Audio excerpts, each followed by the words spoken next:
When we're aiming for an ecstatic desire, when we're aiming for that goal, that desire that's really important for us, we set the target and then we allow the subconscious side of the brain to start working its magic. Because that's what the subconscious brain's going to start doing. It's going to start to find ways to get you there. There's a process. And every action that you do subsequent to that is moving towards you getting to that desire. So it's the actions and the habits that are going to get you there. So for example, one of the things that's really effective is once this is very clear, we then have really everything that we do subsequently to that, we have two choices. Is the action that I'm taking now, so every 25 to 30 minutes per day, I just kind of put the timer on for 25 to 30 minutes per day, and then I stop and I ask myself, is the action that I'm taking now helping me towards the ecstatic desire? And if yes, how? And if it's yep, it is, you put a tick. If it's no, you put a cross.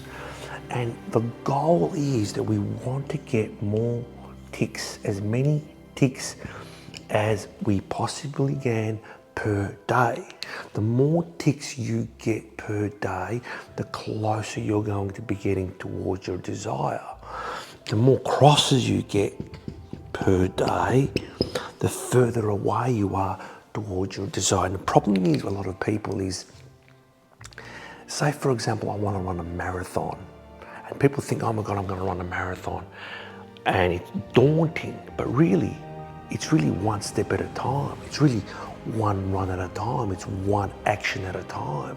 You just got to focus to get to the next meter, to the following meter, and so on. So as you're running a marathon, for example, you're pressing all these ticks. The moment you stop, sit down, well, that's a cross because you're not getting closer to your desire. So all the actions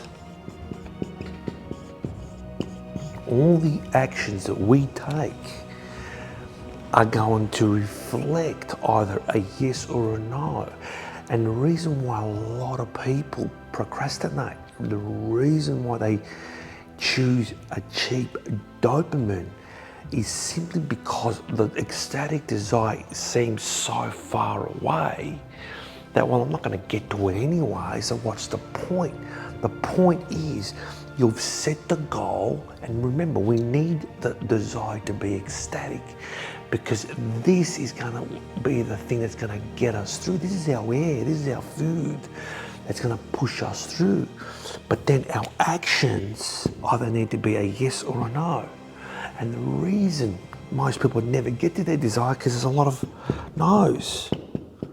And if you can train yourself just to monitor this, do it for 2 weeks just to monitor this, you will notice the less crosses you have and the more ticks you have, the closer you will get to that desire. Slow, and then you'll start to see the movement. You'll start to see the journey. You'll start to see the changes.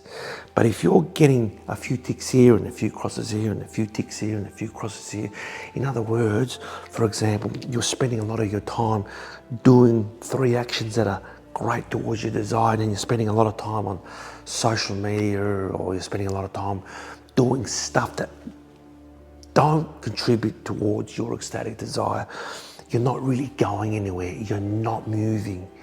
And so this is really important because at the end of the day, it's the actions, the right actions that are going to get us to where we need to get to.